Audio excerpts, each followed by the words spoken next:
His Excellency Sheikh Abdullah bin Bayah, President of the Abu Dhabi Forum for Peace, Excellencies, distinguished guests, ladies and gentlemen. First of all, let me thank the organizer of this forum and the government of the United Arab Emirates for inviting Rwanda to this important 9th Annual Assembly of the Abu Dhabi Forum for Peace. On behalf of His Excellency Paul Kagame, President of the Republic of Rwanda, who was unfortunately not able to be here, I wish to express our sincere pleasure to join you during this forum and exchange on ways to promote peace at a particularly difficult moment for the international community with various conflicts emerging around the globe.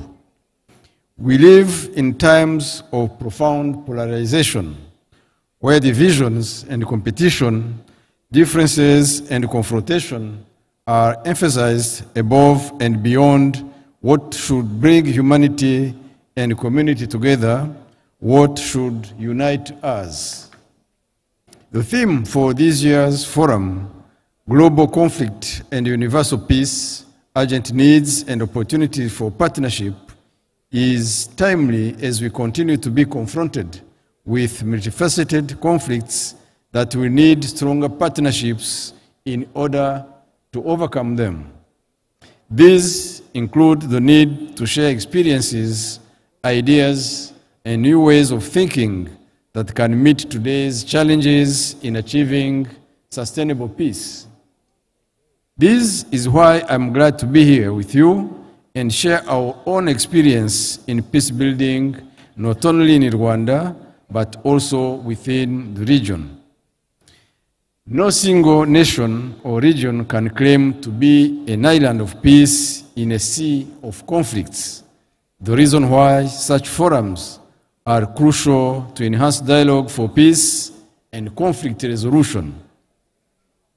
Peace building and reconciliation in Rwanda became more urgent than ever following the 1994 genocide against the Tutsi. It is a journey that has involved millions of Rwandans traveling through uncharted paths for many across historical, religious, and geographical barriers. It is a journey that has challenged and continues to question accepted orthodoxies and long-held assumptions. It is a journey that continues and will continue across generations. Rwanda's efforts at peace building have been anchored in ideological clarity. They are based on a critical examination of our society's history, the cultural values of unity, reconciliation, tolerance, and peaceful coexistence that cemented an evolving Rwandan polity over time, as well as the deficits of leadership and governance that brought the country to the brink of extinction. This means that it is always important to contextualize challenges in order to find appropriate solutions. Inclusive dialogue has been the basis for Rwanda's peace-building efforts. In 1998, broad-based consultations that lasted over a year were held to chart the country's future and involved leaders of all institutions as well as Rwandan opinion leaders from a wide spectrum, including religious leaders, academia, and private sector. The consensus resulting from these discussions were codified in the current Rwandan constitution through a referendum in 2003. Rwandans agreed on building a state based on the following fundamental principles, among others: prevention and punishment of the crime of genocide, fighting against the denial and the revision of genocide, as well as the eradication of genocide ideology and all its manifestations. eradication of all forms of discrimination and divisionism based on ethnicity, region, or any other ground, as well as promotion of national unity, equitable power sharing, and constant quest for solutions through dialogue and consensus. All of our efforts toward post-conflict reconstruction in Rwanda have been based on these principles. These principles, as well as the search for homegrown solutions, such as the annual national dialogue and the National Consultative Forum of Political Organizations, are the bedrock of Rwanda's return to peace, stability, and development. Politics in Rwanda is always about the constant quest for solutions through dialogue and consensus. In Rwanda, under the principle of power sharing, a political organization holding the majority of seats in the Chamber of Deputies cannot have more than 50% of cabinet members. The other 50% are reserved to other political parties, to civil society organizations, or to independent citizens. In all these processes, and by the way, in our constitution, the Speaker of the Chamber of Deputies cannot come from the same political party as the one of the President of the Republic.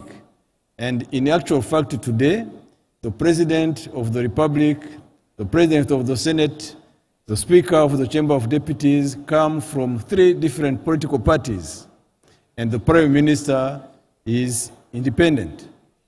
He doesn't belong to any political party. In all these processes, inclusiveness is a key success factor. Involvement of all members of society cannot be superficial or intermittent. It has to be intentional, systemic, and sustained.